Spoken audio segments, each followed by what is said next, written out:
Hello, amazing people, and welcome to my lunchtime live. I wanted to do this live because the other day, I just had in my spirit to do a video about me, turning 40. And I was, really hyping the video. It's like I'm just blessed. I'm just, I'm glad I'm still here. You know what I mean? Um, I'm excited. A lot of y'all know in 17 days I turned 40. I'm excited to turn 40. Just thinking about turning 40 and thinking about all the things that I've been through, I was excited. I had a comment I had a comment on my YouTube in one of my new followers, because there's a lot of people that are new to following me. Some of the the legends that follow me, they know my story. And I had a guy, he was very upset, and he's like, what do you mean, you try to commit suicide? Like, you like, explain that. Like, um don't just come on here, and talk and say it, and don't explain to us why. We love you. Some of us are new to following you. And he's right. He's right. He's right. A video like that, or even when you post some certain things and people follow you, they look up to you, they look to you towards things, you have to be responsible. And I'm just coming to apologize to the people that follow me now that don't know my story. you know I didn't mean to alarm anybody. I'm fine now. I'm great. But there was a time where, I did try to commit suicide. I took pills. I had to have my stomach pumped. Um, and I also went to a psychiatric hospital and spent some time there.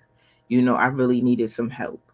Um, and I'm very open about my story, because I want to help other people. At that time, I thought that suicide was the answer. I didn't want to feel down anymore. I didn't want to feel in pain. I didn't want to feel hurt. I didn't want to feel like a failure. There was a lot of different things that I was feeling, that made me feel like, what, if I just take my life, I won't feel these things anymore. you know um so that's what, I had planned on doing. I didn't want to be here anymore. The pain and the hurt was unbearable for me. Growing up, I was about 16, 17, when I try to do that. um and you have to also understand, going through those certain things, it's like you don't have anyone to really talk to. You don't really have anybody to confide in, because when you try to confide in family, family will talk about you, just like my family did me. Some of my family members talked about me trying to commit suicide, like, oh, she's crazy, and she needs help. But why do we do that in families? Why do we talk about people, and not help them? I don't even think that's a situation where you should be talking about someone. But you know what? I've learned that just shows the hatred and the misery inside of people, you know? And that's why I became an advocate, for mental health and people that are depressed, and people that are, thinking about committing suicide. I'm able to come to them, like I do many, many times, and I'm able to tell them, listen, I understand. I've been here. I've attempted, but then I later found out that it wasn't the answer. And I'm glad that I wasn't successful, and I have to explain to people, like, whatever you're going through, um, you can get through it, you know, and I'm able to give them some options. One thing I found out about working with people um that feel like, they want to take their life is, they want something to look forward to. They want, people to be proud of them, and that's when I'm able to get them to a safe and comfortable space, to where, I'm letting them know, that's not the answer. But let's talk about what's wrong and come up with a solution. You know, get you back to being happy and get you back to being confident. And that's when you have the confidence build, with these individuals. You know, it's very, very sad that people struggle, with depression and different mental illnesses, and they're not able to go to family and friends. Some of y'all, heard this story, before me telling it.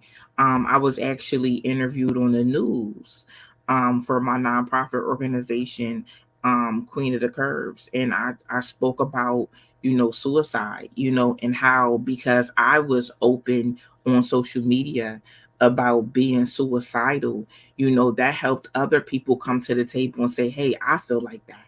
And we're able to, I was able to kind of intervene before they attempted, or were successful with it. And I started having teenagers in my city, reaching out to me on social media, letting me know that they felt suicidal.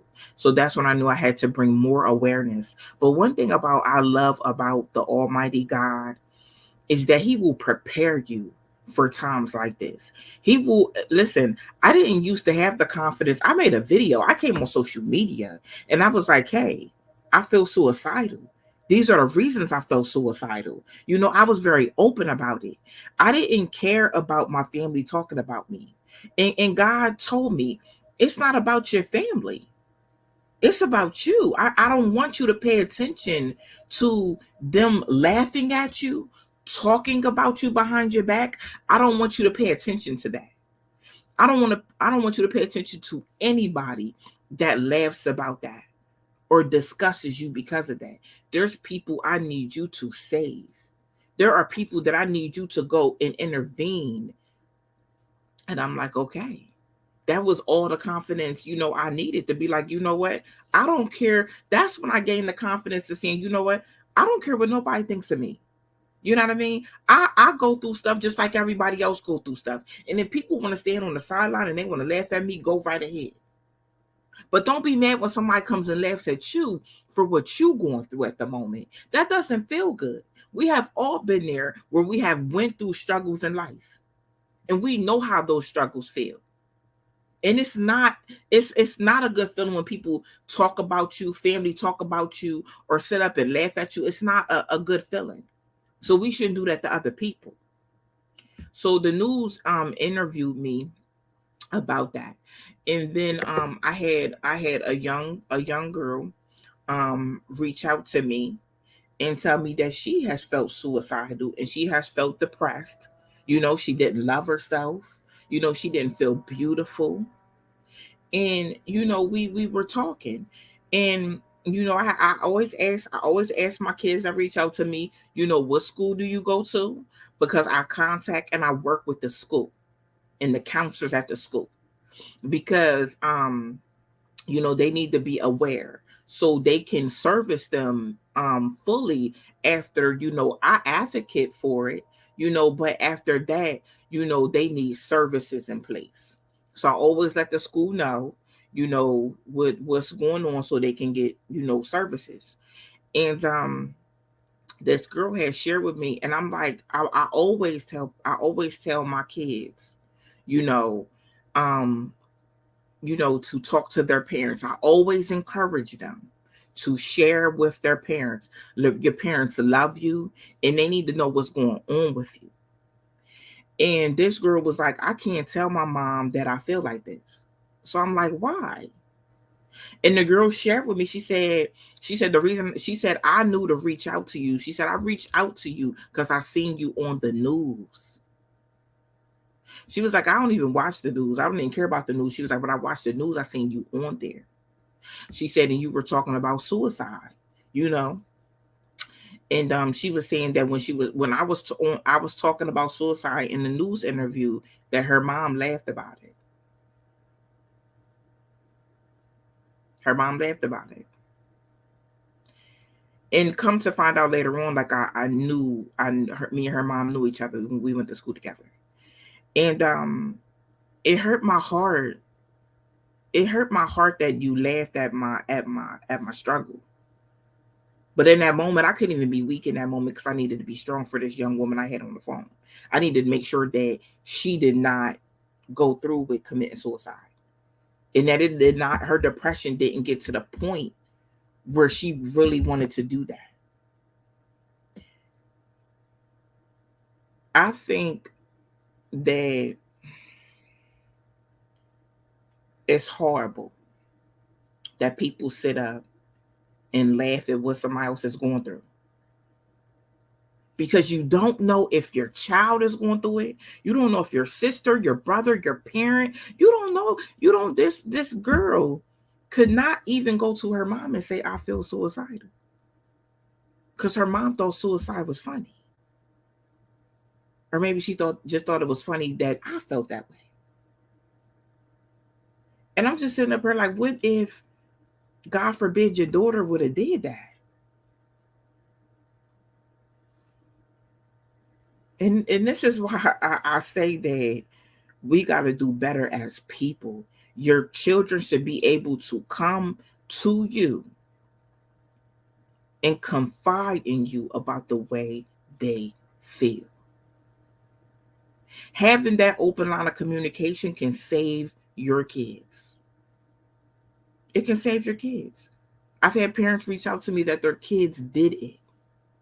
Their kids did it. They didn't even know how to live. They didn't even know how to move on. None of that. None of that. They didn't know how to feel. They didn't know how to feel. Let me plug TikTok up real quick. Yo, hold on a second. They didn't know how to feel. They, they didn't know how to register that. It was very hurtful. It was very hurtful. Very hurtful. And then when someone does commit suicide, right? I've seen families sit up here and be like, well, why didn't they come and talk to me? I would have been here for them. No, you wouldn't have. Stop lying. Stop lying. Stop lying. Stop lying.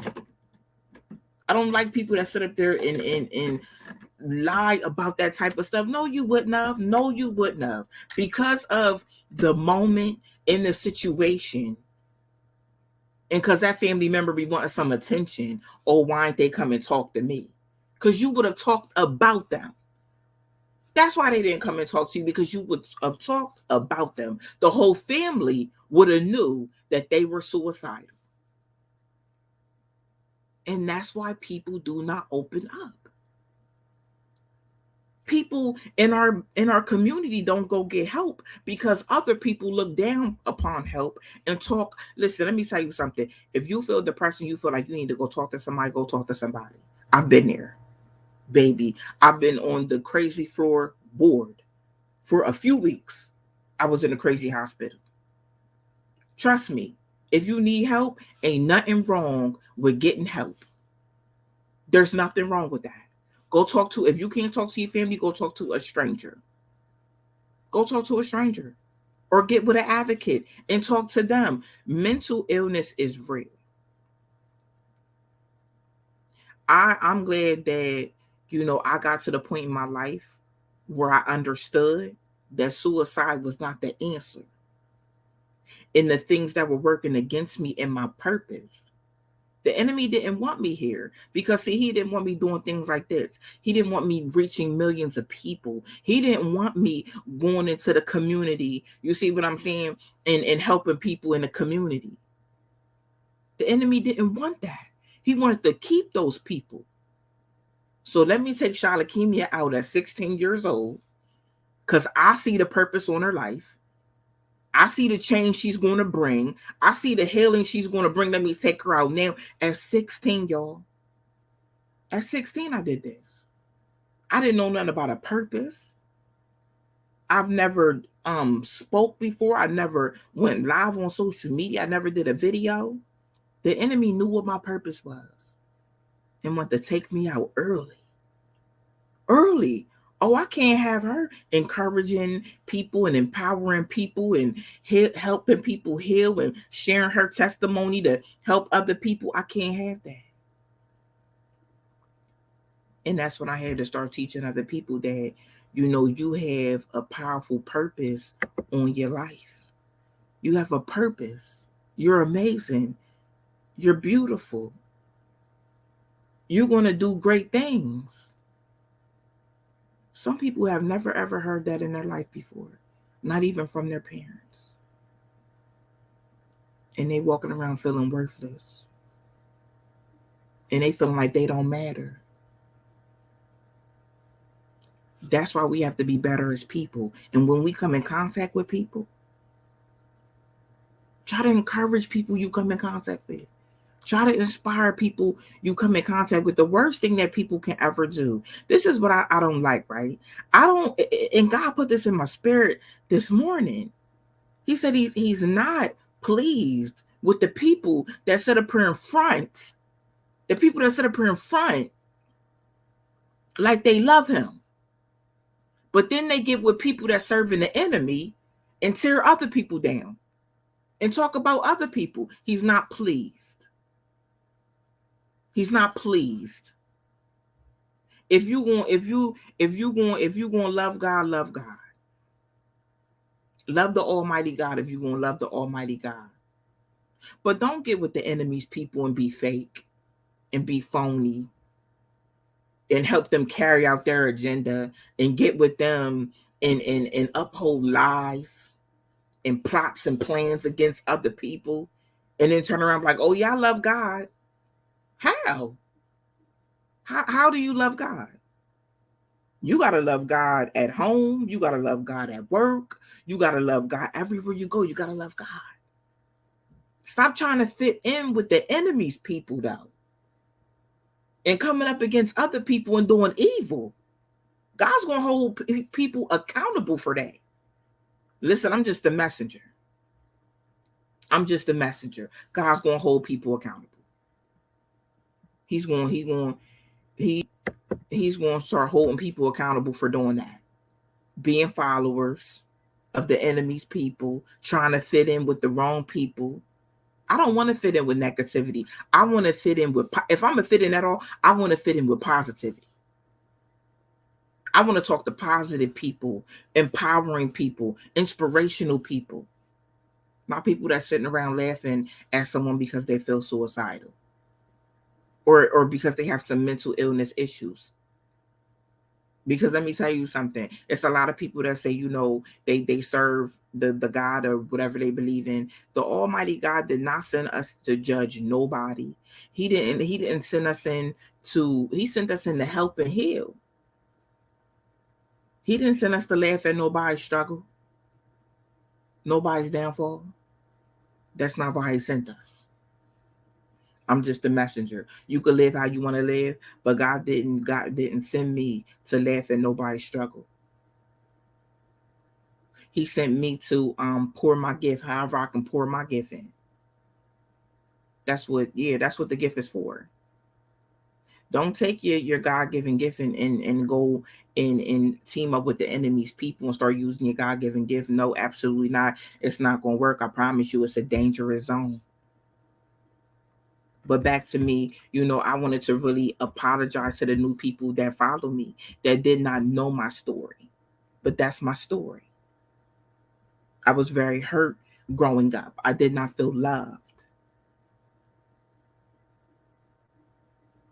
And I tried to kill myself. And I'm so glad that I was not successful. Because what the enemy was trying to do was kill the purpose I had on my life. Because he knew what God had already prepared me to do already. I'm so glad I was not successful. So when I made that video the other day, I was very hyped because I'm turning 40.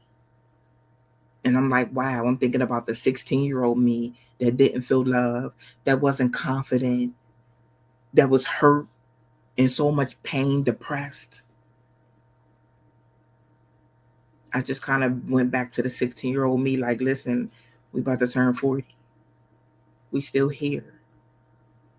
We still here in spite of. We're better now. We're healed. We're going to use everything we've been through to help other people. That's what we're going to do. So, I wanted to come and I wanted to share that and apologize to anybody that felt any type of way because I put that information out there and they did not know the backstory. I apologize. And I'm glad y'all know my testimony now because I don't know who's watching right now that feels depressed. I don't know who's watching right now that feel like they don't want to live no more. But I'm here to tell you. I'm here to tell you that is not the answer. It is not the answer. It's not. It's not. Getting back to who you are is the answer. Loving you is the answer. Prayer is the answer. The Almighty God is the answer. But that's not the answer. You have an amazing gift. You have a powerful purpose. Start walking in it. There's so much healing when you do that. There's so much healing when you start walking in your purpose. It's so much empowerment, so much motivation. There's so much peace. There's so much happiness. There's so much. So much. One thing I told the Almighty God is everything you teach me, I'm going to teach your people. Everything you bless me with, I'm going to multiply the blessing as many times as I can. Because you bless me with it. And that's how I look at things. I wouldn't have it if it wasn't for the Almighty God. So I'm going to do with it what he told me to do. And I'm going to make sure that I share every single thing that I've been through. I'm not going to be ashamed. I'm not going to be embarrassed. I don't care who laughs. I don't even care who talk about me. I'm not even paying them no attention. I'm paying attention to people that need healing and help. The people that need my testimony.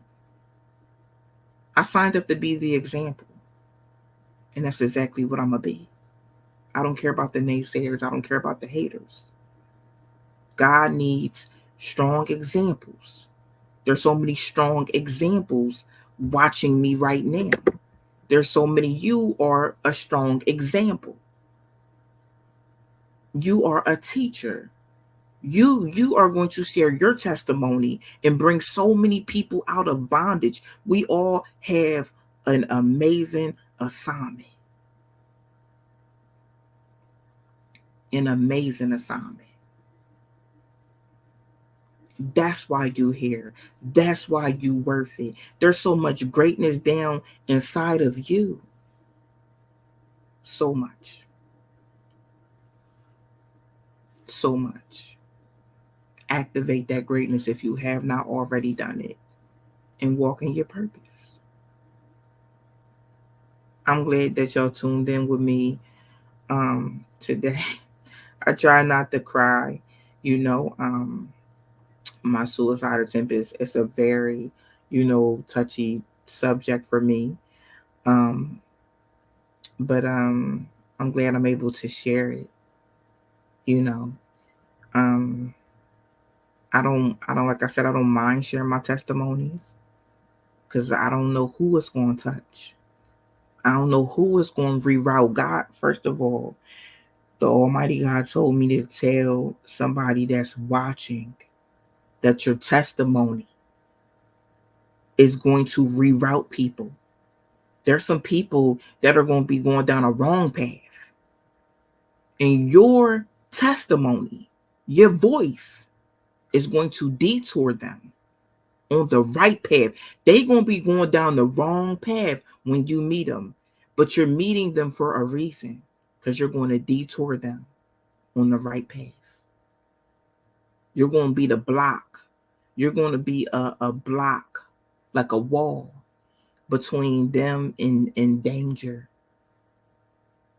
Somebody on here is going to be a wall to make sure that our next generation doesn't go to prison. Somebody on here is going to start, working with teen girls and them being more confident about themselves and them being happy and them, furthering their education. It's going so many people on here are going to block generational curses. So many people. So many people. Thank y'all so much for tuning in with me today on Lunchtime Live. I want to thank everybody that supports my platform. Um, I just appreciate y'all so much. I really, really do.